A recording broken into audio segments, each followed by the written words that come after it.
Hi guys, and welcome to another episode. So this is actually going to be the end of the Norn tournament in this episode. Yes, hooray, finally at last. Yeah, we've kind of been on a massive tangent. I mean, the last few episodes we're all looking at Zoe and what was going on with her. Zoe, of course, was the champion, shall we say, of round 3. We're now on round 4. Then we've got round 5 to go before we get to Magni himself. And then at the end of this episode, there should be something a little bit special as well, which I'm hoping to film. And it will all be here. This is going to be the end of the tournament, and we'll get back onto the main Eye of the North story. So yeah, let's just jump straight in. So we're going to be going to round 4. Who have we got fighting us? Well, we're going to start with Eve, followed by the ghostly hero, or Chiriosa, then Headmaster Vang, then Kos, then General Morgan, and then Raza, followed finally by the champion. You'll notice round 5 actually doesn't have a champion. There's no real characters of note up there, so this will be the last guy, but he's definitely quite interesting. Someone we haven't met before. So yeah, let's jump straight into the tournament and see what these last rounds have got to offer us. So first off, we've got Eve, and she's kind of cool in what she has to say, and actually in the way she fights. As you know, all 3 of my characters are melee characters, and she uses a lot of anti-melee skills, so you've got to be kind of careful with how you fight her. But she says, "Are you interesting to play with? Adam told me I wouldn't be disappointed if I came here. You don't want to make him a liar, do you?" So Adam is actually the skull that she supposedly speaks to, and she's named it. And this was mentioned way back in the Prophecies manuals, but in-game, until now, was never actually talked about, so everybody just sort of ignored it until now when Arenanet said, "Oh no, it is true, it does actually happen," which is pretty cool. So she says, "That wasn't nice, and you didn't even let Adam bite you," and it's as simple as that, really. Yeah, just watch out for anti-melee hexes. Next up here, we've got the ghostly hero. Now, you notice there was no loading screen, and you'll notice I've got a completely different build on. That's because I filmed this right at the end of all the footage I was trying to take for this video. I'd given up this guy ever appearing. He just wasn't appearing, but I've actually managed to get a hold of him. So he says, "For centuries I have sought to reclaim the honour of my past.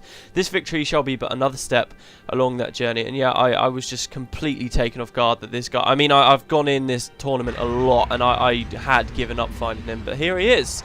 So yeah, he's quite cool. He's kind of using skills similar to what he uses when you fight in Heroes Ascent at PvP. Like, he's got distracting shot, and when you get close to him, he actually swaps from using a bow to using an axe, which is quite a unique trait. You don't really see that among many enemies, but yeah, I kill him. More on that build that I'm using there later. He says, "My throne is taken, my blade broken, the victory yours." It's quite cool to see him there, actually, because it means he didn't go to the Hall of the Heroes like we might once have thought. Next down the pipeline is Headmaster Vang, and my God, is he annoying if you rely on physical damage. And as you guys know, all 3 of my characters rely on physical damage. I can actually kill him really easily using Tom's build, but Peter, he's just so annoying. So he says, "I am the youngest, most talented headmaster at Xingji, and perhaps the greatest elementalist in the world. All that's left is enlightening others, one imbecile at a time." So yeah, this was the guy that we met a long time ago. As you can see, a lot of his skills, he hits a lot of damage. He's got a lot of really powerful, really decent sort of dervish enchantments to keep himself alive, and he uses blinding flash to blind you. It's just a horrible combination of stuff. I do manage to get him here. I managed to knock him down at the right times, which was great, but he did kill me a few times. I won't lie to you guys. There we go, he's dead. He says, "I got distracted pondering my perfection." So yeah, another one of these very cocky characters, but there we go, he's down. Next is Kos, and he's kind of disappointing to me because, you know, he was like our best buddy in Nightfall. He was there the whole time, and he's pretty much a massive pushover in this tournament. He's even got Meloni chasing him. If you remember, we defeated Meloni last episode as she was coming up after him. He says, "In all the world there is no fighter who can equal my power and wild good looks. After I win this tournament, even Meloni will have to admit I'm right." So, you know, I kind of go into this expecting, yeah, this is going to be a really good fight, but yeah, he just falls over, and with all 3 characters, I really didn't find very much difficult with him. You know, sometimes he uses shock, so sometimes he knocks you down, but he's just very simple. He says, "I never prepare for defeat because I know when it comes, I'll still look good." So there you go, that's Kos in all his glory. Let's move on and see who's next. It's Morgan! Yeah, so another guy from Nightfall who, probably one of my favourite characters in Nightfall, actually, just because of that whole redemption thing that goes on with him. And again, I don't know, his build's just not that interesting. He puts a lot of degen on you, that's about as much as I can say. He says, "My debt to Lissa has been paid.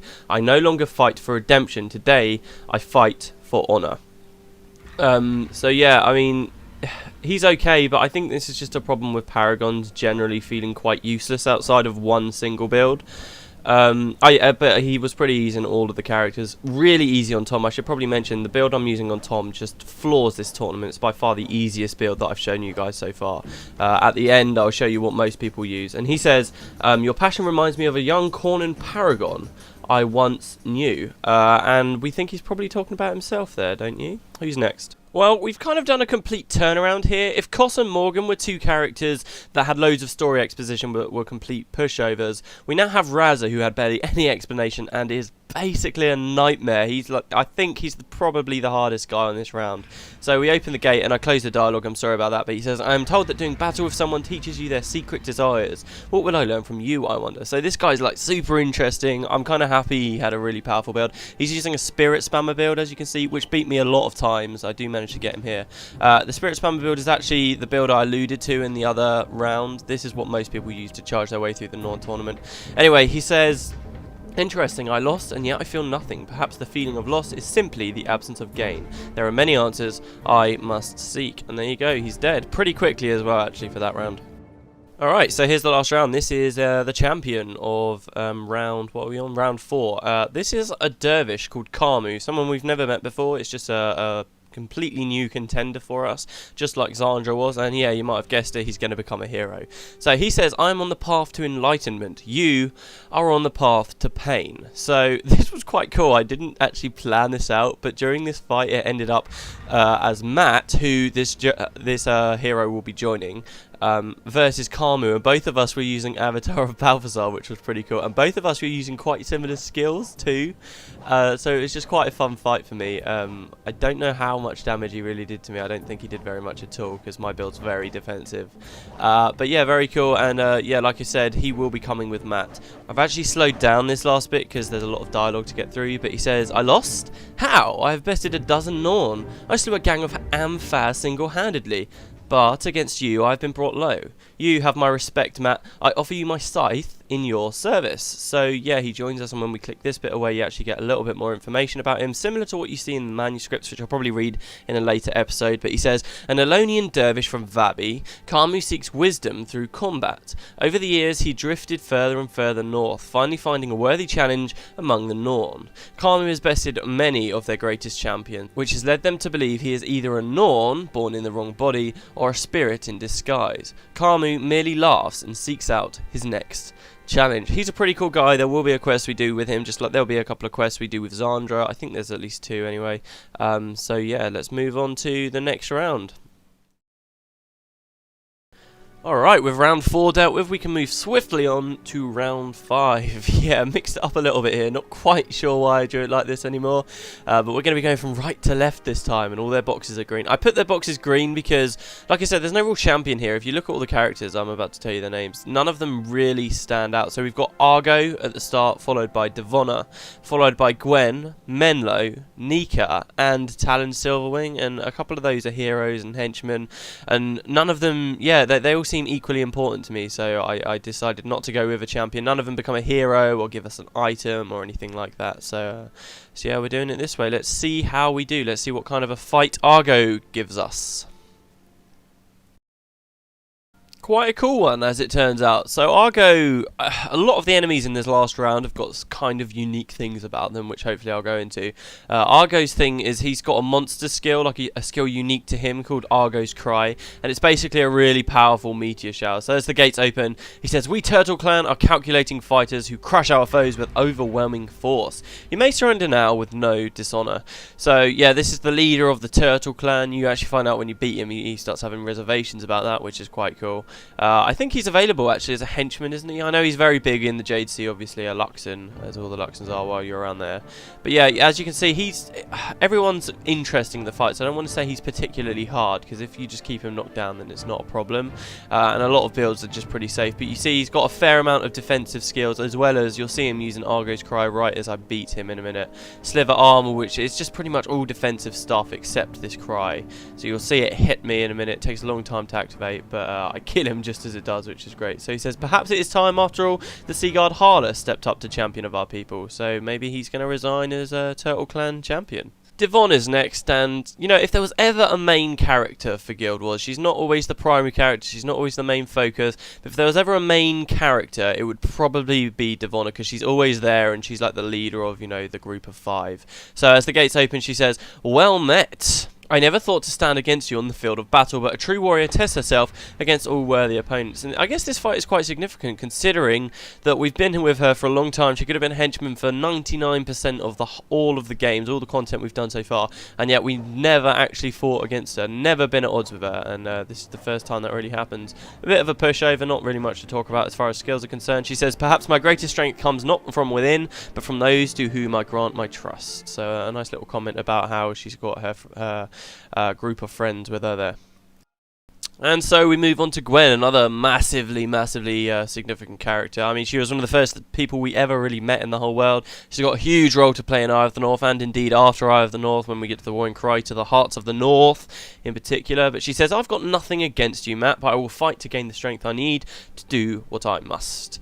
And yeah, she's going to be going for us. I can't quite remember what she does. As a Mesmer, I mean, you remember Norgu? Very difficult. I think she... Oh, yeah, she uses... so she blinds you with Signet of Midnight, which is very annoying, so you want to watch out for that. But yeah, just generally, she doesn't have empathy or anything like that, which really is what hurts someone as a physical character like me.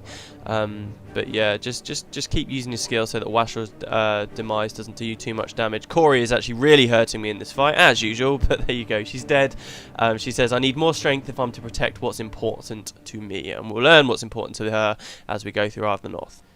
Again, another big character, particularly in factions. Here we've got Menlo, and this is a pretty fun fight. He actually, he's using a 55 monk build, which is kind of this, what I like to think of as a classic tank, because nobody really does it anymore. It is still effective at times.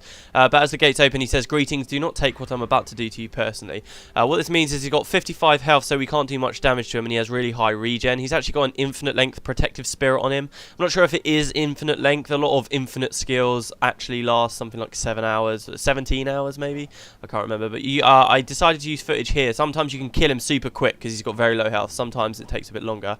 I use this footage because it kind of demonstrated his build a bit better. If you don't have degen, he can be quite hard, but I took him out pretty easily. He says, "Balthazar, have failed, give me the strength to fight again." He can knock a lot of people out of this tournament, because if your build can't handle him, you're screwed. You can't kill him and you have to go back. But yeah, here we go. So last guy. Well, not quite last, and not quite a guy. We've got Niihka. Just like the Ghostly Hero, thought she wasn't going to appear. In fact, she was far rarer than the Ghostly Hero. It took me days to find her. If any of you have been wondering why it took a while for this episode to come out, blame this bitch. I mean, Jesus Christ, she just took so long to find. But here she is. She says, "I am Niihka, descendant of Vizu, the great Canthan hero. Today, I shall prove the honour and strength of my name." I was ecstatic when I found her. I thought I wasn't going to have a complete episode, but here she is. This is like the last character really for me to have found. Anyway, she actually uses a broken build. When they designed the Norn tournament, one of her skills, you know how assassins work, they have attack chains, right? One of her skills used to be an offhand attack, but now it's a lead, I believe, is the problem. So she only ever uses her first attack, as I'm trying to demonstrate here. Again, the build's changed because I filmed this at the end. That will be explained later. But yeah, we defeat her pretty easy because of her broken build. She says, "Your technique is strong. It was an honour to fight such a worthy opponent this day."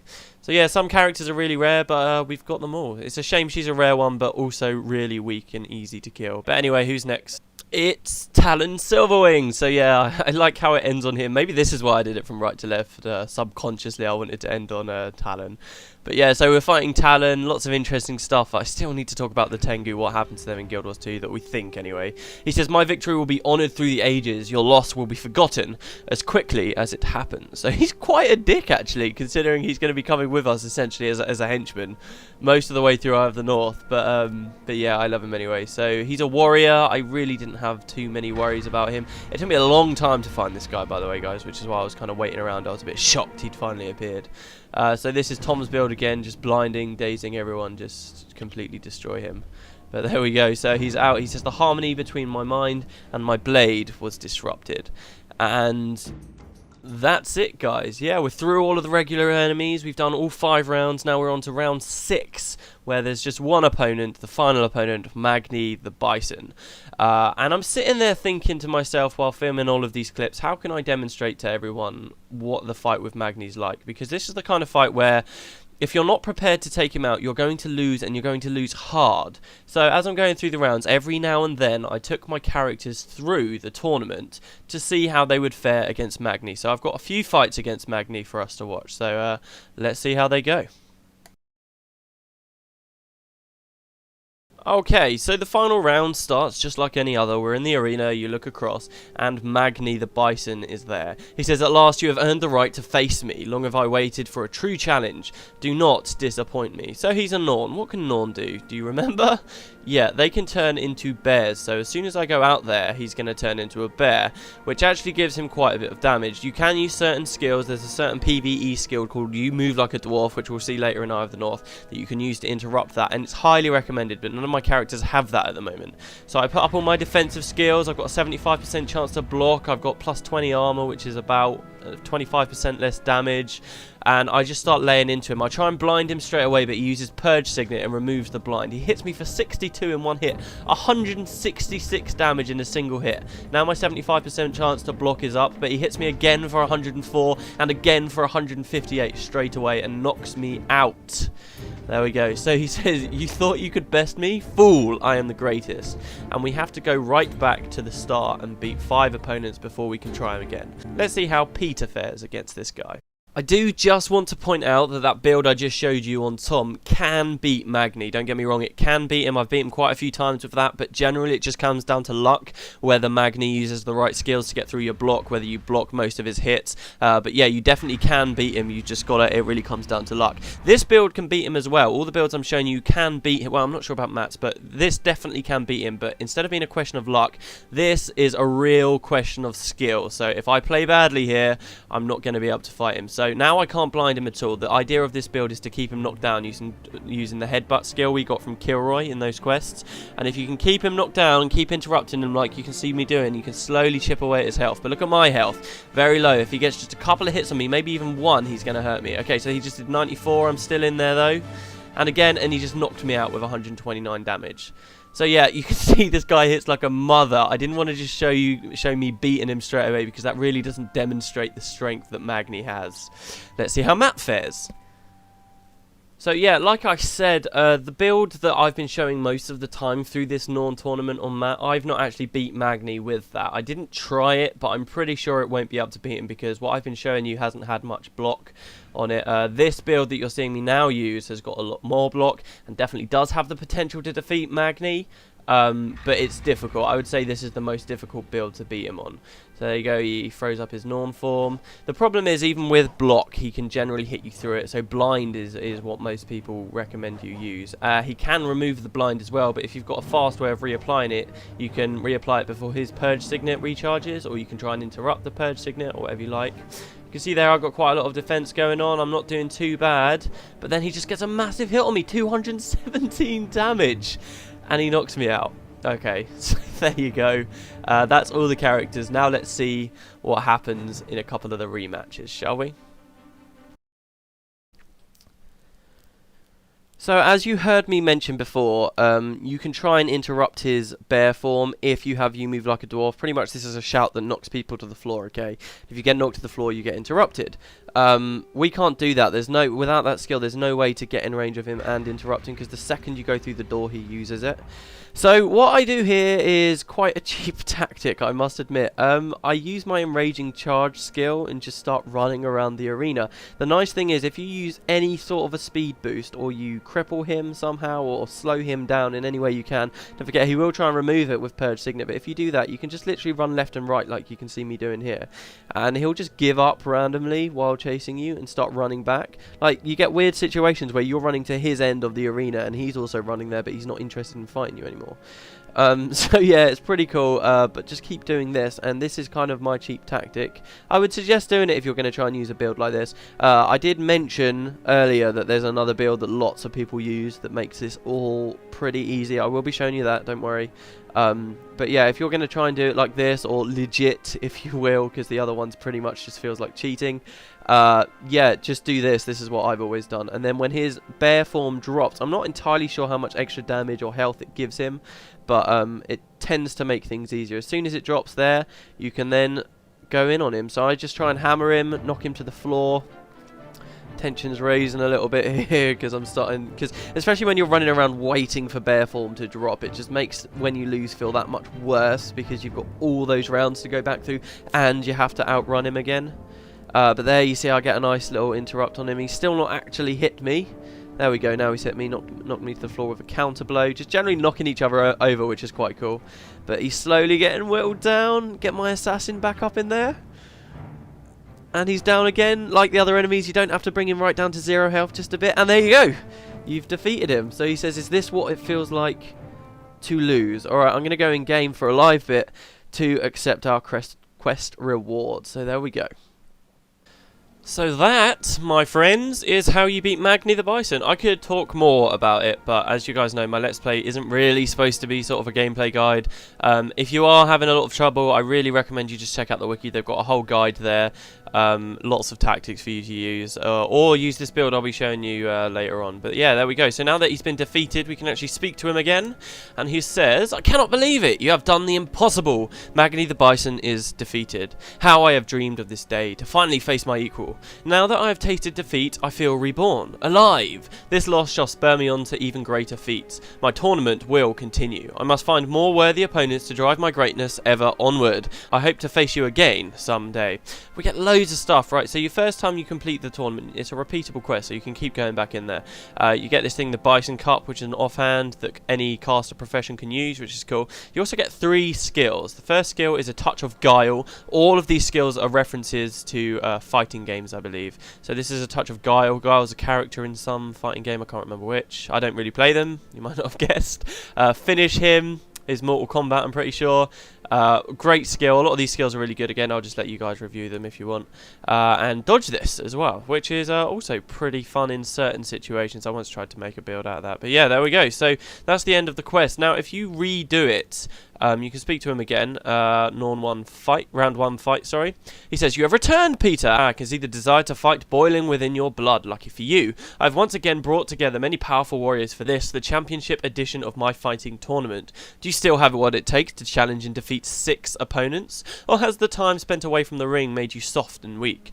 Show me the prowess you displayed when you became the first ever to best me, Magni the Bison. And now we get as a reward Bison Championship tokens. Okay.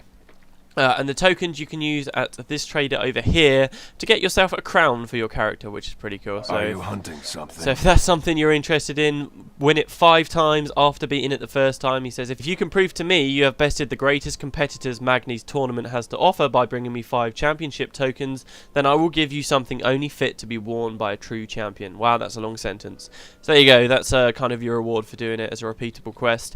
You might be wondering, does anything change when you go back into the arena, aside from getting those rewards? Well, yes, actually, there's something hidden, something very rare and very hidden right at the end of the tournament, and I'm going to try and show you guys it. It's rare. I don't know how long I'm going to be grinding on how much longer I'm going to be grinding on this tournament to find it, but I'm determined to do it. So I will see you in a moment when I've found it. See you guys in a second.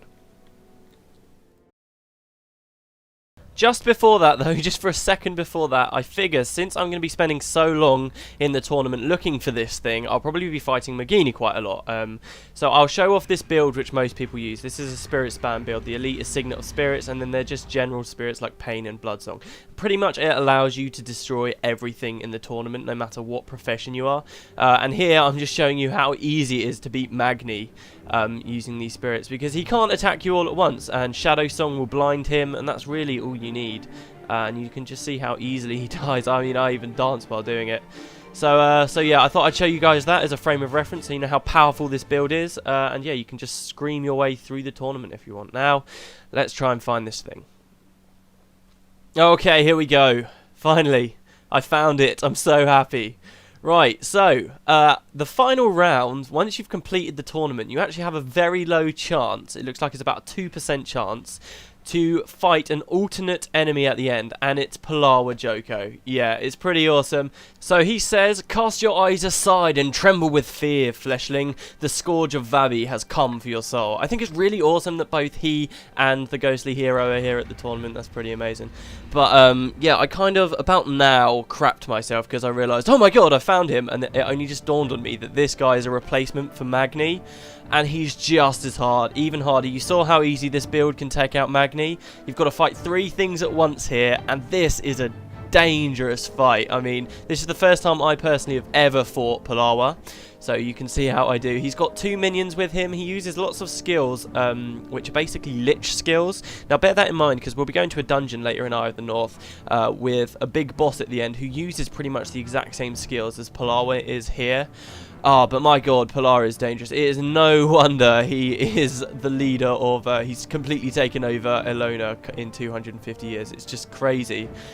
He's got some pretty cool quotes, though, as he's going through trying to kill you. And look, I'm just running for my life, and he gets me. 54 damage. Now, look, guys, I really would stay in and just try and find him again and try and win. But I kind of like that he beat me. I mean, this is the last guy. He's the hardest guy in the tournament, and that's it. And to be honest with you, I'm really not willing to go and fight another 100 times or so in the arena. So there you go. That's the Norn tournament, guys. I'll do a little bit live in game, and then we're done. Whew, well, alright, there we go. Yeah, like I said, that's it. That's the Norn tournament done. That's every enemy shown, every reference pretty much, every interesting skill they've got, every interesting thing they have to say. I've probably missed some stuff, but man, it feels like a big weight's been lifted off of me. These were some hard episodes to film. I think only the Domain of Anguish ones were a little bit harder. So I really hope you guys enjoyed them. I know they were a big tangent. I really do. I'm just as excited as you to get further on in Eye of the North. So yeah, next episode we'll be finally leaving Gunner's Hold and seeing what happens there. Just before we go, actually, let's get our crown. I'll show you what the crown looks like. I guess that's the last thing. So we'll grab that and get rid of those. And yeah, there we go. Double click the crown. It's not fantastic, I guess, but it's good enough. So yeah, there we go. I hope you enjoyed the episode, guys. I hope you have a great day, and I will see you next time.